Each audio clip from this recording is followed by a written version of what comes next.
Guys, the unspeakable just happened. I just recorded for like 2 hours.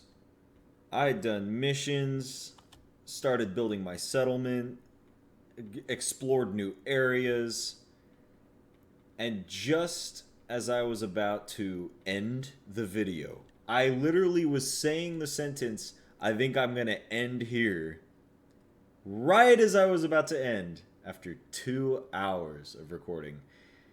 Really good content, too. I got the blue screen of death. Yep. And I went in and I did everything I knew how to do as far as repairing a corrupt file, but it was corrupt. There is no retrieving it. Here's where I currently stand. I started kind of showing off where my new settlement was. I went to do some missions for this village just to kind of get my reputation up. I got my reputation up pretty high. And one of the ways I did that was this one mission where I had to travel all the way to Rolnica. I had to go there a couple times actually, and on the way, I found out that a reason that a delivery of rye had failed to Gustovia was because the courier got injured on the way, and I had to follow trails of blood to find. I thought it was going to be a dead body the whole time. I thought I was about to find just straight up a dead, mangled body in the woods. He was alive, but very badly injured. So I had to give him like some medical supplies, get him on his way, and complete the delivery myself. While I was there, I met a couple of lovely young people who I recruited to my settlement because I didn't actually think I could recruit anyone yet, because my settlement, which is over here, by the way, and I'll make my way there, is not complete. And I don't even think I have the necessary utilities to keep any villagers alive. I'm in an issue where they've already started making their way to my settlement. And I have no idea if they got there or what, but they kind of just start slowly walking that way. So if they did get there, unfortunately, there's not much in the way of keeping them alive or giving them work yet. This is where I blue screened last time. Was right here. I woke up after sleeping that night, and I think that maybe, I don't know, the rain was just a little too much for the game to handle. Or my computer handling it starting to rain while recording. But okay, it's raining now. So, yeah, it was a bummer. But I learned a lot of things, and I went over all of them, but I'll kind of go over them as I head back to the village. 1. Resources, as far as I can tell, are finite in this world.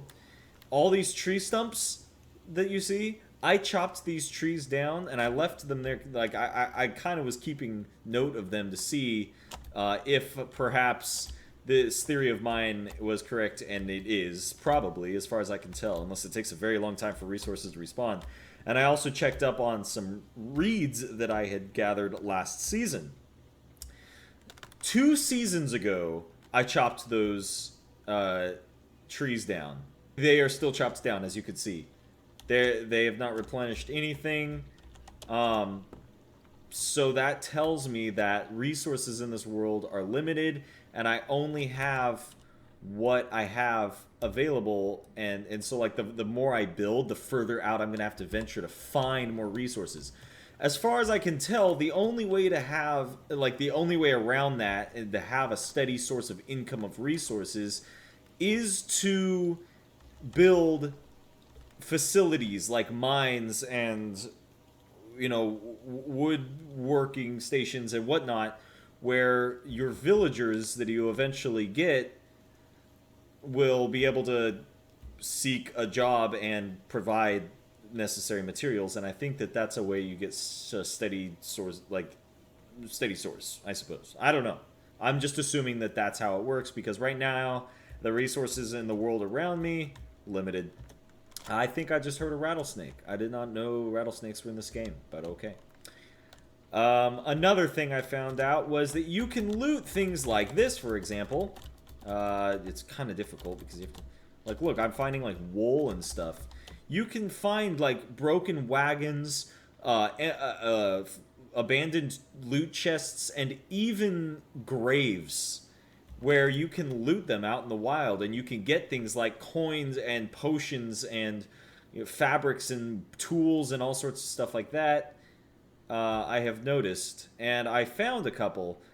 And what's funny is actually right next to my settlement that I'm building, it wasn't until after I built a couple of buildings there that I realized that there was actually an empty, like a treasure chest, basically, there, right next to where I'd built. Which we're almost there, so you'll be able to see. Yeah. I kind of found out how the seasons work, how it changes the gameplay. You as a character are affected. So as you can see, there's some construction off yonder.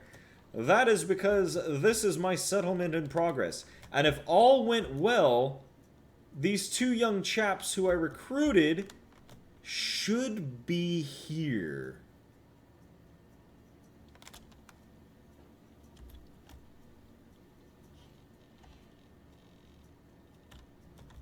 But it looks like perhaps they are not. So I don't understand exactly how that all works. Yeah, I thought they'd be here. Because this is my settlement. This is where I want it to be. But it wasn't... I knew it wasn't really ready. Also, I guess there was a quest over here. Ah, I forgot to turn in... Oh, no, it's over here. That's right. I'll do that later. Apparently some guy lives in a house over here where you can, like... Yeah, I gotta go talk to him or whatever. But for now, I'm gonna focus on continuing to build this place up so that the people I recruit have a place to actually live, and I, too, have a place to live. Also, my first event occurred. Honestly, I could even probably go back to these autosaves to kind of relive some of those moments, but I don't know if I really want to. I think I think in retrospect, not that much has happened. So I'm just going to go ahead and save. Yeah, so that's kind of where we're at right now. I mean, there's a lot of little things, you know, I was learning. A lot of funny things happened while building. I really am bummed out that I missed, I lost everything that I lost. Look at this. Here's the treasure chest. There's like a shovel here and everything. I already looted it, but this is my village. This is where I will be. I really hope I can find the two fellas that I recruited, but we're just going to pick up from here and go on, kind of try and pretend nothing happened. It sucks, but that kind of shit happens, doesn't it? So, picking off here, I don't know if I want to go straight back to my missions just yet. I think I'm going to go ahead and gather some resources and keep building things such as my hunters... What is this supposed to be again? I found out... So I got... look at this. I got more like technology unlocked. So now I can build like a bigger house. I could build a hunting lodge. I could build like production things, right? Now I'm not like two-tier, or I can't talk. I'm not at like tier 2 or 3 or anything on any of these yet, but like I built a smithy over there. I built a workshop. I forgot where my workshop and smithy are both right there. That's right. So I'm trying to just kind of lay out a foundation here, and then I'll slowly finish these buildings as I go. But I want to kind of get the layout of my village going. So I'm going to probably record and stop recording in segments for the rest of this, just in case something like that horrible, awful blue screen of death and corrupted video file happen again. Another thing I also found out, because one of my missions said to kill some wolves, and I was getting murked by those wolves. I went out, found a couple wolves pretty easily. I was sitting here poking at them forever. I mean, I took like a dozen hits or something, and finally managed to kill one, but I died several times. And then I learned after hitting and killing one with 2 spear throws. I don't even think they were necessarily headshots. They might have been, but throwing your spear does significantly more damage than stabbing with it. Who knew? Spears are like javelins. They are designed to be that way. Aha. Aha, yes, of course. That is perfect. That is exactly where I wanted this to be. Alright, nice. The stinking physics in this game sometimes are nothing short of hilarious. Oh, yeah, see? That's what I'm talking about right there. You can just drop dead. Everything will be going fine. You will just die on the spot. And it sucks. Because, like, this last save, boom, that was 12 minutes ago. So 12 minutes of me working in my village just got lost. That's this game. That's how cruel this game is. That's how cruel it is. There's no indication that you're dying. You just drop dead.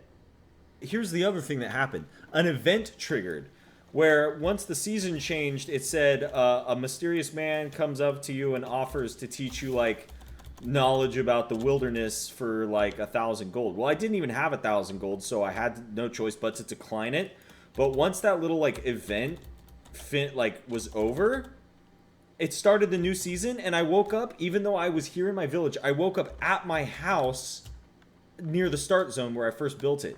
Which means that was, for some reason, somehow is set as like my default respawn point. Which makes me wonder if the game is registering that as my settlement and not all this. So I feel like maybe the only way around that is if I go back and destroy my original house, you know, get the resources for it and what have you. And maybe that will fix something? I don't know. I leveled up my extraction. I don't totally know what that means. Oh, I think it's a point I can spend, right? So skills. Oh, I've got a lot. I could have been using one with the earth. Slower durability losses. Pickaxes and shovels. 50% resources recovered. Oh, I thought I already had that activated. Oh, shit. Activate that right now, thank you. Alright, I've got to kill you before you kill me. Oh, he's running now. Watch this. Whoop! Nah, I missed. Damn it. I'm not through with you. I am a hunter. I can run faster than a wild boar. Did you know that? Gotcha. Right in the ass. I am so sorry. Ooh, I'm gonna ride through the tunnel of love. What? What is that? What is that? Is that just a weird looking rock? I guess so. That looked like an object there. Anyways, here we go. Whee! Oh shit, there's a shovel. Oh, a bronze pickaxe? Iron ore? Whoa, somebody was mining. Does this count as a cave? Somebody was straight up mining iron ore in here, I see. Alright, well, cool. Tell you what, whilst I'm over here, let me go check out my guy that's part of the main story quest. Might as well. Why not, right? Ah, there's his house. There he is. Hello, chap. I'm here. I'm trying to get, like, at least a couple houses done and fires or whatever where I know I can, like, stay a bit warm. Ooh, I like this. I like all of this. Oh, I can steal from him. Well, maybe I should talk to you first, and then we could talk about stealing. Ah, I see you're an old man with an eye patch, Yar. I think you're lost, boy. Sorry, I didn't mean to Wait a second. Look me in the eye. Stop shivering for crying out loud. Huh. Black and blue. You're Lorden's family, aren't you? Yes, my name's Rasimir. You must be Sambor, then. And how do you know that? I was talking with Unigast. He told me that you are part of the Reminders as well. Part of what now? The Pack? The one with Unigos and Lorden? Never heard of this idiotic name in my life. Oh, sorry. Maybe I've made a mistake. He's pulling my leg here. We were called the Undying Fist. Oh my, that's so much worse. That's a whole lot better name. The Reminders? What was it before? Yeah. Whatever. What do you know? What are you, like, 12? First of all, I'm 18, I think. Normally I would argue with you about that, but I'm afraid you'll kick the bucket during this dispute, old man. Oh. Wow. Oh, there is something I would kick for sure. So, smart choice, not. Alright. I think we already are in a debacle with this guy, but okay. Anyway, I would love to hear some stories about my uncle and the pack's adventures altogether. That's an amazing coincidence, because I would love to spend my time telling the old tales by the crackling fire. Oh my, really? No, leave my property and forget where it is. Oh, come on, it'll only take a moment. A moment of a moment, really. Just tell me, what was my uncle like? How did you become part of the Undying Fist? And, what did you do exactly as the pack? You don't know what we did? Unigos didn't get to that part yet. Alright. But be quiet and try to be less annoying. Where should I begin? Right. It all started when Lorden left his home. He was 18 at the time, if I remember correctly. That clever bastard was always too big of a fish for his birthplace, and he knew that. Left as soon as he could. But cleverness at such a young age always meant two things. Being arrogant and hot-headed. I'm listening. His plan was to set on a big adventure. That's it. Pretty detailed, huh? Path like that is paved with skeletons and young idiots. But none of them was Lorden, either way.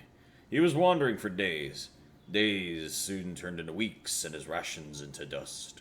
He was useless as a hunter, back then at least, so berries and mushrooms was all he could get. So obviously he needed some coins. He came across a manor with orchards so vast they seemed like an ocean. Lorden hired himself there. A week of back-breaking labor had passed. His hands were covered in blisters, skin red from the scorching sun, knees pulsating from pain. I must say, you're really an amazing storyteller. I wasn't expecting that. Shut up! Alright, hey, sorry. Do you want me to finish? Where was I? Oh, right. He was exhausted from all the strenuous work he's done. Went to the lord of the manor with a smile on his face to collect the payment. His stomach was already full with fantasies of all the delicious treats he was dreaming of buying. And all that was ruined by the hand of the lord holding a couple of lousy coins. Lorden was furious. That was merely a fraction of the pay he was supposed to acquire. He started shouting at the lord, demanding justice. Peasants were just flies to the lord. Disgusting, replaceable insects. And what do you do with a fly which buzzes too loudly? Both of the lord's palms struck Lorden's ears with the strength of an ox. Lorden fell to the ground, stunned, and the lord's guards threw him out of the manor like garbage, stealing that few pathetic coins while doing so, if I may add. It wasn't until evening when Lorden regained his hearing, and with it came a fervent thought of revenge. Your uncle was quite a capable fighter when I met him 10 years ago, but he wasn't back then. He knew the guards would massacre him if he only came close. So he needed to find another way to fulfill his vengeance. Lorden was always ambitious, but that hatred fueled him like nothing before. What came later was becoming bored of this conversation. Go away. I love this guy. No way! You can't leave me like this. I can do whatever I want. Scram, I have things to do. What things? I'll do them for you. I'll do anything you want. Just please, tell me the whole story. Damn, you're annoying. Please. Fine, just shut up already. Just say what needs to be done. You won't regret it. Here, grab the shovel. It's a piece of crap, but it'll do. There are clay deposits behind my house. Go there and dig some clay for me. I could be sarcastic to him, but I'm just gonna do it really quick. God, I can't wait to finish hearing this guy's story. Oh boy. What of my uncle? Why am I so fascinated? Oh, of course he's gone. That bastard. Please don't tell me he's like asleep or some shit. I can't see anything. Where's my damn torch? Okay. Oh, so this guy, like, sets traps and shit. Dude. Here's all the clay you wanted. Will you finish the story now? But he's probably pissed that I woke him up. Alright, alright. So as I've already said, Lorden wasn't much of a fighter back then. He didn't have any money, nor connections. But he had one thing. An unusual ability. You see, from an early age, Lorden was an exceptionally good liar. No sweaty palms, no voice cracks, no tells, really. Calm, steady breaths, eye contact held all the way. He eventually managed to handle any kind of pressure, even in the craziest of situations. But it wasn't that at first. He felt no pressure lying, no stress at all. It was as natural for him as breathing. He had absolutely no remorse. I'll just listen, alright. He came up with a plan. A plan so immensely moronic and unrealistic that it's really hard to believe that it worked so perfectly. At first, he convinced the nearby town's tailor to sew him a whole set of clothes worthy of the most wealthy nobleman. The finest of fabrics, silken threads, you name it. Horrendously expensive. So how did he manage to afford it, you may ask? It's simple. He didn't pay for it. So, he stole it. I said no such thing. Lorden wasn't a thief, not in the traditional meaning of the word at least. Apart from that, did I finish the damn story? Uh-huh. Well, wearing his new clothes, he traveled to the castle of the king of that realm and entered it.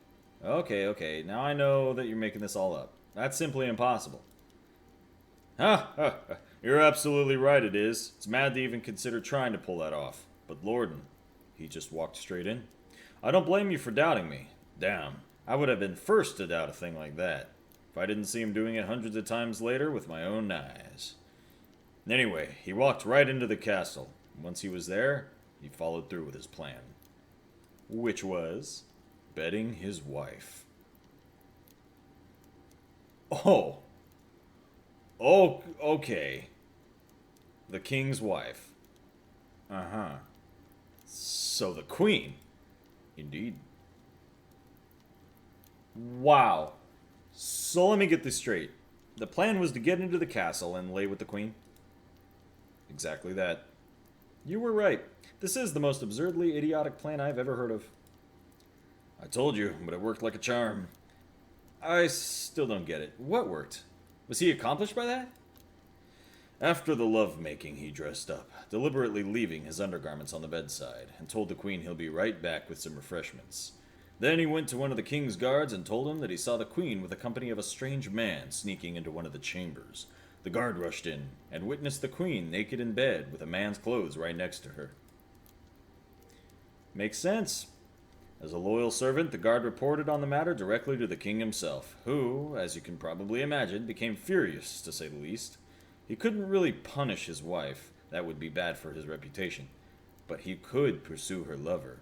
Unfortunately for him, at this point Lorden was long gone from the castle, riding a beautiful bay mare he borrowed from the stable into the sunset. I still don't get it.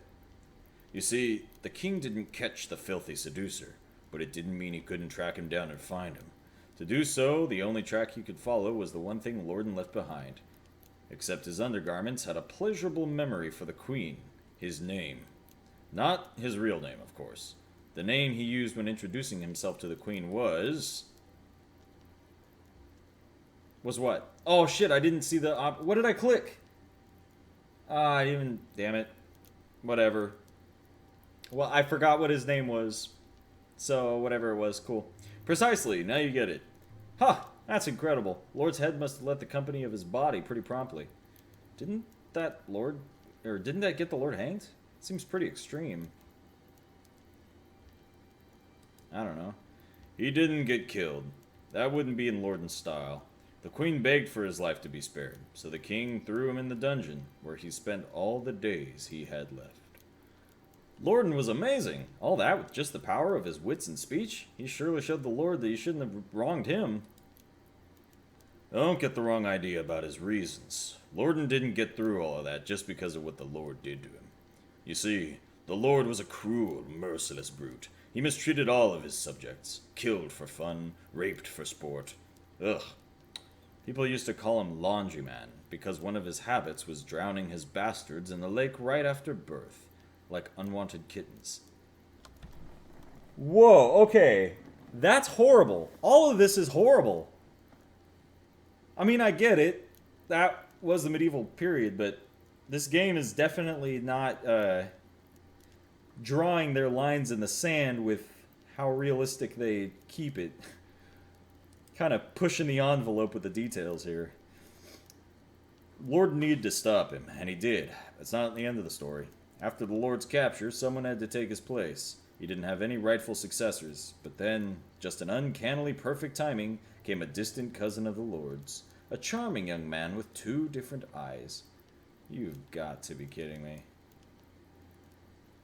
He easily acquired all possessions of a sentenced relative, but Lorden didn't want any of that, not for himself, so he took only 3 bags of coins from the treasury and left everything else in the hands of the peasants. They were elated. He's still probably worshipped there, I can tell you that. Oh, and one more thing. Why 3 bags, you might ask? That's easy.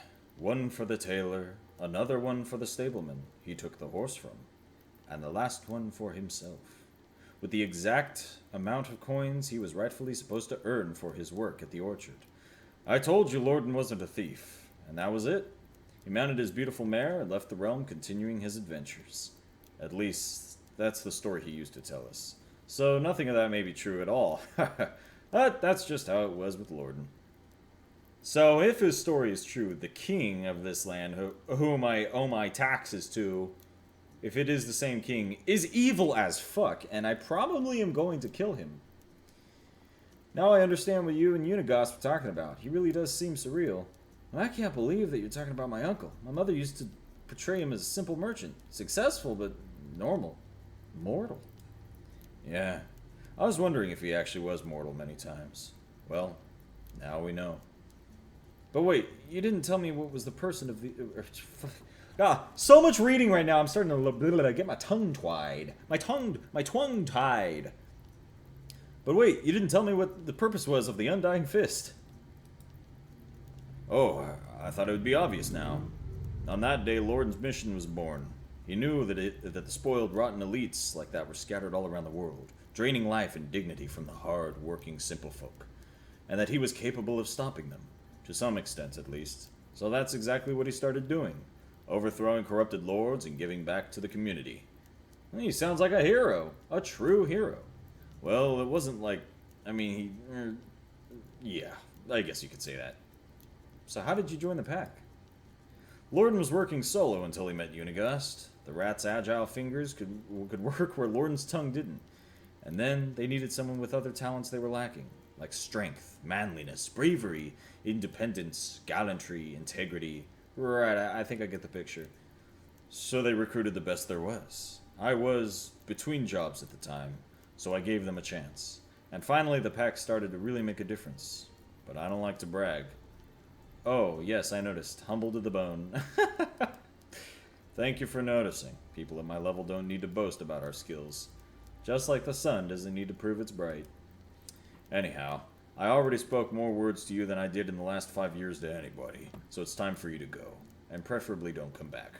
Ever. It was a great pleasure and a true honor. I don't care. Leave now. And in return for giving away my location, deliver this delicious meal to Unigast. It's his favorite, a knuckle sandwich. Do you want me to hit him in the face? Did I stutter? No, sir. Of course, sir. I'm on my way, sir.